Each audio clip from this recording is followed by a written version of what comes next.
할렐루야. 6월 5일 수요일입니다. 베드로전서 3장 1절부터 12절까지 말씀을 읽고 은혜 나누도록 하겠습니다. 아내들아, 이와 같이 자기 남편에게 순종하라. 이는 혹 말씀을 순종하지 않는 자라도 말로 말미암지 않고 그 아내의 행실로 말미암아 구원을 받게 하려 함이니 너희의 두려워하며 정결한 행실을 봄이라.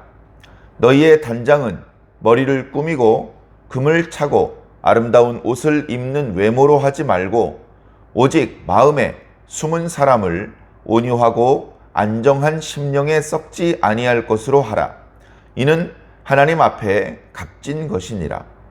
전에 하나님께 소망을 두었던 거룩한 부녀들도 이와 같이 자기 남편에게 순종함으로 자기를 단장하였나니 사라가 아브라함을 주라 칭하여 순종한 것 같이 너희는 선을 행하고 아무 두려운 일에도 놀라지 아니하면 그의 딸이 된 것이니라. 남편들아, 이와 같이 지식을 따라 너희 아내와 동거하고 그를 더 연약한 그릇이요 또 생명의 은혜를 함께 이어받을 자로 알아 귀히 여기라. 이는 너희 기도가 막히지 아니하게 하려 함이라.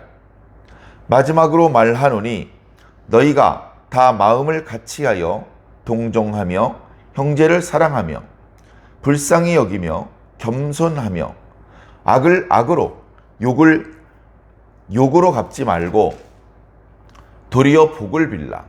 이를 위하여 너희가 부르심을 받았으니 이는 복을 이어받게 하려 하심이라. 그러므로 생명을 사랑하고 좋은 날 보기를 원하는 자는 혀를 금하여 악한 말을 그치며 그 입술로 거짓을 말하지 말고 악에서 떠나 선을 행하고 화평을 구하며 그것을 따르라. 주의 눈은 의인을 향하시고 그의 귀는 의인의 간구에 기울이시되 주의 얼굴은 악행하는 자들을 대하시느니라 하였느니라. 아멘. 계속해서 구체적인 상황 가운데 우리 그리스도인들이 어떻게 살아야 할 것인지에 대해 계속해서 권면해 주고 계십니다. 오늘은 특별히 아내들에게, 믿는 아내들이 믿지 않는 남편들을 어떻게 대하는 것이 좋은지, 또 남편들은 아내들을 어떻게 대하는 것이 바람직한지 말씀해 주고 계시며, 또 그동안 이야기했던 모든 것들, 우리 그리스도인들이 어떻게 살아야 되는지, 종이 주인을 어떻게 대하고 아내가 남편을, 남편이 아내를 어떻게 대해야 되는지에 대해서 권면한 모든 말씀을 간략하게 요약을 해 주시는, 그리고 그렇게 말씀하시는 이유를 또 구약 성경의 여러 말씀들을 인용해서 설명해 주고 계십니다. 간략히 한번 살펴보도록 하겠습니다. 아내들아, 여기서 당연히 아내들은 그리스도인 아내를 말합니다. 자, 아내가 남편이랑 같이 살죠. 위에 부모님이 같이 살 수도 있고 자녀를 같이 살 수도 있는데, 일단 기본적으로 부부 관계가 모든 관계의 시작 아니겠습니까? 성경에도 최초의 인간 아담과 또 하와가 부부로서 같이 살았죠. 다른 사람은 없었습니다. 최초의 그런 관계의 시작입니다. 그것은 아담뿐 아니고 우리들도 마찬가지입니다. 부모 밑에서 자라며 또 자녀를 기르면서 살지만, 그러나 그 중간에 부모님으로부터 떨어져 나와서 잠깐 혼자 살다가, 그리고 이제 배우자를 만나서 자녀가 태어날 때까지는 부부 둘이서 사는 그 기간이 있지 않습니까? 길지는 않지만 사실은 거기서 모든 것들이 시작하고 출발하는 것입니다. 자, 그런데 그런 핵심적인 관계에 있어서 한 명은 믿음이 있고 한 명은 믿음이 전혀 없다면 잘 지내다가도 뭔가 다툼과 갈등과 또는 어떤 소통이 잘 안 되는 것과 여러 가지로 불편한 일들이 생길 수 있습니다. 자, 이런 상황일 때 아내는 예수님을 믿고 남편은 믿지 않는 그런 상황인 경우에는 어떻게 해야 되느냐. 그런 상황의 아내들아, 너희는 남편을 말로 이끌려고 하지 마라. 말로도 이끌어야겠죠. 그러나 가능하면 하지 마라. 왜 하지 말라 그랬습니까? 왜 벙어리로 살라는 겁니까? 그 뜻이 아니고 우리가 원하는 거, 아내들이 원하는 거, 또는 사도들이 원하는 거, 우리 모든 그리스도인이 원하는 것은 지금 현재 예수님을 믿지 않는 그 남편이 결국은 예수님을 믿는 그런 남편이 되기를 바라기 때문에 그렇습니다.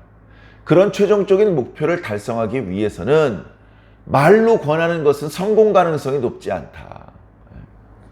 오늘날도 마찬가지죠. 얼른 이해가 되실 겁니다. 아내가 막 바가지를 긁습니다. 왜 교회를 안 갑니까? 교회 가면 얼마나 좋은데, 오늘 말씀이 얼마나 좋았는데. 실제로 좋았겠죠. 그러나 그런 말을 듣는 남편은 절대 안 가! 이런 결심을 하게 될 수도 있습니다. 그래서 말이 틀려서가 아니라, 말을 조리 있게 못해서가 아니라 그 방법으로는 남편을 이끌 가능성이 별로 없기 때문에 말로 하지 마라. 말로 남편을 이끌지 말고 행함을 보여줘라. 행함을 보여줘. 어떤 행함을 보여줘야 될까요? 아내의 행실로 말미암아 구원을 받게 하도록 하자. 어떤 행실입니까? 2절에 두려워하며 정결한 행실입니다. 두려워한다 그랬죠. 누구를 두려워합니까? 우리가 어저께 묵상했던 말씀에 무사람을 공경하고 형제를 사랑하며 하나님을 두려워하고 왕들을 존대한다, 이런 말씀이 있었는데 누구를 말하는 겁니까? 두려워한다고 했으니까 하나님을 두려워하는 걸까요? 우리가 하나님을 두려워하고 경외하는 모습을 남편한테 보여주면 남편이 구원을 받을까요? 그럴 수도 있겠죠. 그런데 오늘 본문의 의미는 그런 뜻이 아닙니다. 남편을 두려워하는 겁니다. 무서워서 두려워한다는 의미가 아니고 존중해 준다는 얘기죠. 남편을 무시하고 말 안 듣는다, 자신을 미워한다, 핍박한다, 그래가지고 적대적인 관계를 만들어 놓고 그런 행함으로 무슨 좋은 열매를 기대할 수 있겠습니까? 남편이 하나도 무섭지 않지만, 무서운 건 하나님뿐이지만, 그러나 그 남편을 무서워하는 것처럼 존중해 주는 겁니다. 그리고 남편에게 순종해 주는 겁니다. 그리고 항상 정결하게 생활하는 겁니다. 남편과 관계돼서든, 교회와 관계돼서든, 아니면 그 나머지 일상생활에서든 항상 말과 행동을 정결하게, 깨끗하게, 흠잡을 데가 없이 하는 겁니다.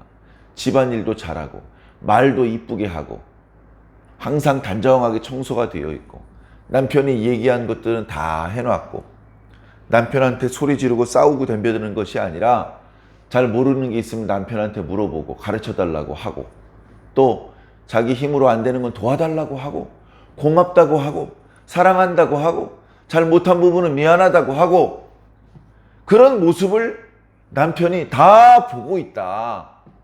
다 보고 있다. 내가 교회가 뭐 하는 데인지, 하나님, 예수님, 성령님이 누군지, 그분들 믿으면 뭐가 좋은지는 뭐 전혀 모르지만 당신 하는 그런 행동들을 보면 교회가 좋은 데 같아. 요즘에 친구들한테 얘기 들어보니까 아내들 때문에 그냥 골머리가 썩고 관계가 나쁘고 그러다는데, 역시 교회 다니는 내 아내가 최고인 것 같아. 그렇게 느낀다는 것이죠. 말로 야 교회 가자, 안 가? 확 그냥, 이런 방법이 아니라 묵묵히 그저 남편을 존중하고 남편의 말에 복종하고, 그리고 모든 일에 흠잡을 데 없이 생활을 하고 행동을 한다는 것입니다. 그런 방법으로 남편들을 예수 믿는 사람으로 만들 수 있다는 것이죠. 쉬울까요? 어려울까요? 어렵습니다. 금방 할 수 있을까요? 시간이 많이 걸릴까요? 시간이 엄청나게 많이 걸립니다. 그럼에도 불구하고 저희들은 바로 이 방법을 사용해야 합니다. 어떤 아내는 10년 걸렸고 어떤 아내는 40년이 걸릴 수도 있습니다. 그러니까 그 40년 기간 동안 흔들림 없이 남편을 존중하고 남편의 말에 순종하고 흠잡을 데 없이 단정하게 살아야 된다는 것입니다. 3절과 4절에 뭐라고 말합니까? 너희는 외모를 단장하지 마라. 물론 외모도 단장해야 되겠죠. 외모를 일부러 흉하게 할 필요는 없을 것입니다.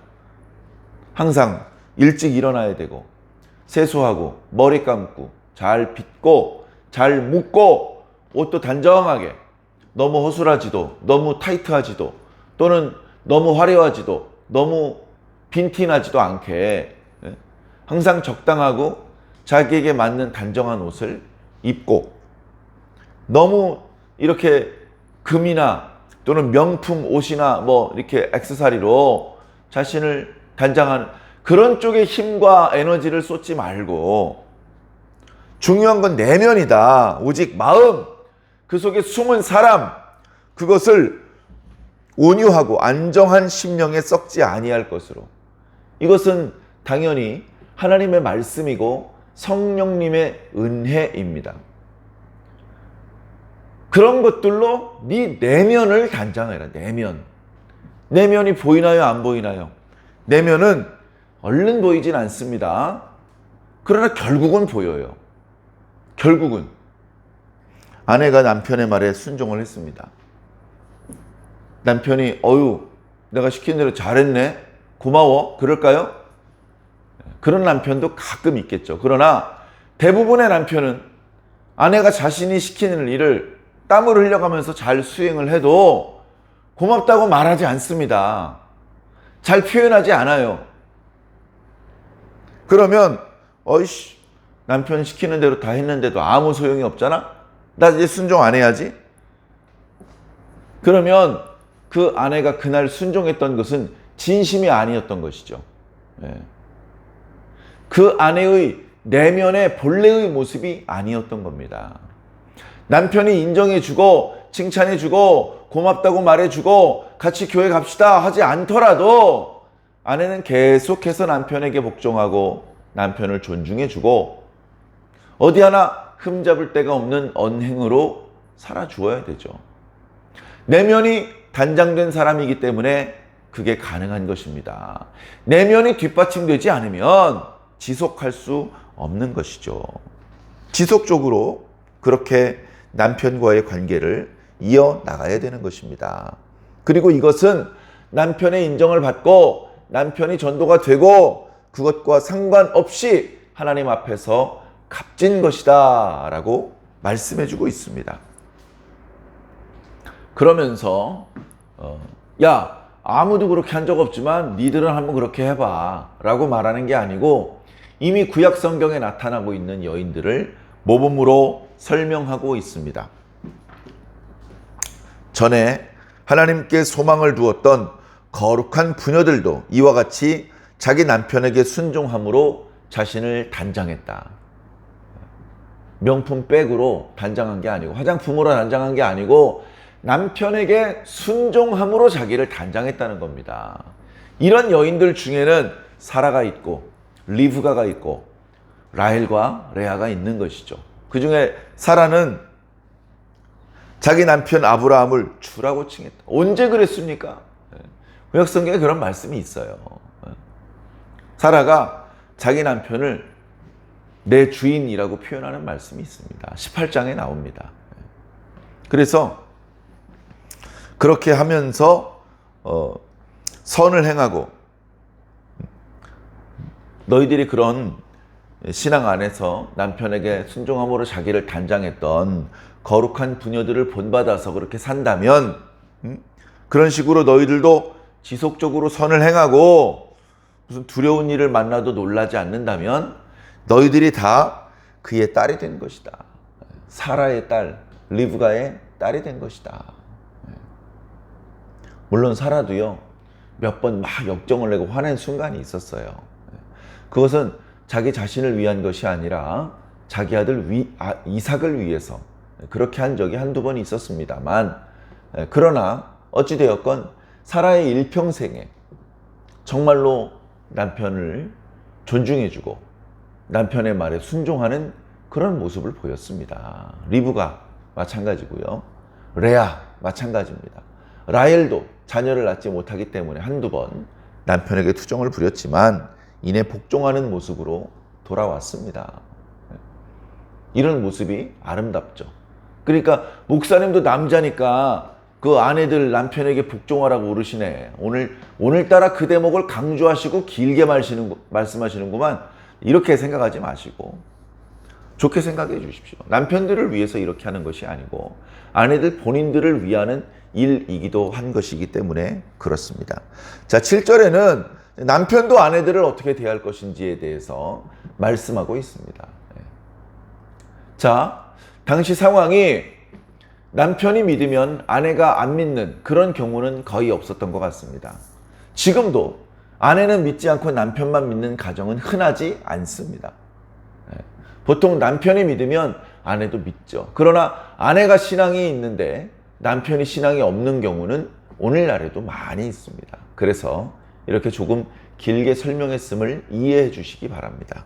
자, 남편들은 아내들을 어떻게 해야 되느냐? 사랑해 주어야 되죠. 어떤 마음으로 사랑해 주어야 합니까? 하나님 안에서 얻게 된 믿음의 지식에 근거해서 아내들을 사랑해 주어야 됩니다. 믿음의 지식 안에서는 어떻습니까? 당시 사회의 풍조와 전혀 상관없이 당시 사회 풍조는 결코 아내가 남편과 동등한 존재가 아닙니다. 집안에서 모든 중대사는 남편이 결정하는 것입니다.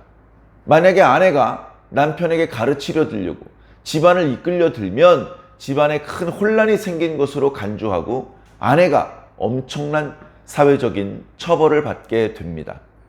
그렇기 때문에라도 말로 남편을 권면하는 방법은 통하지 않는 것이죠. 행동으로 보여줘야 되는 것입니다. 자, 당시 상황이 남편과 아내 사이가 완벽히 동등해졌다라고 말할 수 없는 압도적으로 모든 권리가 남편에게 집중되어 있는 시대였습니다. 오늘날도 사실 마찬가지죠. 과거에 비해서는 많이 동등해졌습니다. 과거에 비해서는. 그러나 완벽하게 동등해졌느냐고 말한다면 아직 많이 남아있죠. 아직 많이 또 불공평한 부분이 여전히 또 남아있습니다. 그런 부분을, 그런 비합리적이고 마땅하지 않은 부분들을 우리들은 성경적인 관점에서 건강한 관계로 발전시켜 나가야 되죠. 오늘 말씀도 당시 시대 상황과 상관없이 하나님 말씀 안에서 믿음 안에서 깨닫게 된 영적인 지식을 근거로 아내가 너와 똑같이 하나님께 기업을 받을 존재라고 이해하고 동등하게 존중해 주어라 라고 말씀하고 있는 것입니다. 아니, 돈은 내가 벌고 있는데요. 집안에서 가구 배치를 바꿔도 무거운 건 제가 다 들어요. 그런 소리 하지 말고 영적으로는 네가 받는 구원과 똑같은 크기의 구원을 아내도 받는 거야. 아내, 영적으로 하나님께서는 무시하지 않으셔. 근데 왜 넌 무시하니? 그러면 안 되잖아요. 영적인 지식, 그것을 근거로 삼더라도 아내를 동등하게 대해주는 것이 맞다라고 말씀하십니다. 거기다가 하나 보태서 아내는 너보다 더 연약한 그릇이야. 사실 남편도 연약합니다. 남자도 감기도 걸릴 수 있고요. 나이 들면 근력이 떨어지죠. 그런 거 말고라도 죄인이고 여러 가지 유혹과 범죄에 취약하기 때문에 여전히 연약한 존재라고 할 수 있습니다만, 그러나 결혼을 할 때 남편과 아내의 사이에서 당연히 아내가 약한 존재죠. 키도 작고 근력도 떨어지고 여러 가지로 남자가 마땅히 더 힘든 일, 더 많은 일을 해야 되는 것입니다. 그러면서 공평하지 못하다고 불평하면 얼마나 미성숙한 모습이겠습니까? 그러니 아내가 남편이 일하는 모습을 보고 여보 같이 하자. 미안해. 어떻게 당신만 일하게 두겠어. 나도 같이 할게. 조금이라도 거들게. 여보 아니야. 들어가서 쉬어. 아니야. 이거 나 혼자 충분히 할 수 있어. 사실 도와주면 고맙지만 아내를 사랑하고 아끼는 마음으로 아내를 그렇게 대해 주어야 되는 것이죠. 사랑해 주어야 되는 것이죠. 당연히 언성을 높이거나 물리적인 폭행을 행하면 안 됩니다. 그것은 결코 그리스도인다운 모습이라 할 수 없겠죠. 이렇게 아내들과 남편들에게 권면을 하고 그 밑에 이제 8절과 9절 이제 그동안 권면해 주신 여러 가지 말씀들을 이제 또 간략히 요약을 합니다. 내가 마지막으로 요약해서 말하니 잘 들어라. 너희는 1, 2, 3, 4, 5를 하도록 해라. 일은 마음을 같이 하는 겁니다. 공동체가 깨지는 그런 모양이 돼서는 안 된다. 서로 양보해서 한 마음 한 뜻이 되도록 해야 된다. 두 번째는 동정해야 된다. 야, 나 동정심 품지 마. 동정 어린 눈빛으로 바라보지 마. 기분 나빠. 그렇게 생각하지 마시고 서로가 서로를 불쌍히 여겨줘야 된다는 겁니다. 불쌍히 여길 필요가 없는 사람을 불쌍히 여기는 건 아니겠지만 더러는 몸이 아파서, 더러는 경제적으로 어려움이 있어서, 그 밖에 여러 가지 어려운 상황들이 우리가 얼마나 많습니까? 그때 일단 마음으로 동정해 주어라. 공감해 주어라. 그리고 사랑해 주어라.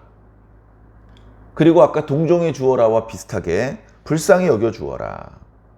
그리고 겸손하라. 이거는 아까 마음을 같이 하라는 말씀과 또 통하는 말씀이죠. 나를 낮추고 내 주장을 좀 내려놓지 않으면 어떻게 전체가 하나가 될 수 있겠습니까? 그래서 우리는 마음을 같이 하고 동정하며 형제를 사랑하고 서로 불쌍히 여기며 마음을 겸손하게 품는 것이 마땅합니다. 이방인들처럼 악을 악으로 갚고 욕을 욕으로 갚지 말아라. 예수님도 욕을 엄청나게 들으셨지만 맞대어 욕하지 않으셨다. 너희도 그런 예수님 본받아라. 악을 당하고 욕을 마음 아프죠. 속상하죠. 열받죠. 그러나 똑같은 방법으로 되돌려주면 그게 무슨 그리스도인이냐. 인간적으로 우리는 무슨 과거에 함무라비 법전 이런 얘기를 꺼내지 않더라도 받은 대로 되갚아주고 싶은 본능이 있는 것입니다. 그러나 그렇게 하지 말고 우리 앞구절에는 모든 일에 공평하게 재판하시는 분에게 맡기라 그렇게 말씀하셨는데 우리는 그런 부당한 일을 당하더라도 잘 참고 인내하자. 오히려 나를 향하여 욕을 하고 또 나를 악하게 대해준 사람에게 복을 빌어주라. 복을 빌어주라. 어떻게 복을 빌어줍니까? 나한테 잘해준 사람한테 복을 빌어주는 거죠. 악한 사람에게도 복을 빌어줘라. 그게 너희들이 더 큰 복을 받는 비결이다. 복 받기 싫어하는 사람은요, 제가 아직까지 한 번도 만나본 적이 없습니다. 믿음이 있고 없고를 떠나서 복이란 말 자체를 좋아하고요. 복 받는 데에는 관심이 많습니다. 여러분, 복 받는 확실한 방법 말씀드릴 테니까 잘 들으십시오. 남에게 많이 복을 빌어주는 것이 복 받는 비결입니다. 그러면 그 사람도 복을 받고 나도 복을 받는 것입니다. 우리는 이렇게 부당한 일을 당하더라도 인내하며 오히려 그들에게 복을 빌어주기 위해서 부르심을 받은 것입니다. 이렇게 함으로 해서 우리는 더 큰 복을 하나님께 받게 된다라고 말씀하고 있습니다. 그러므로 시편 34편의 말씀을 인용하고 계시죠.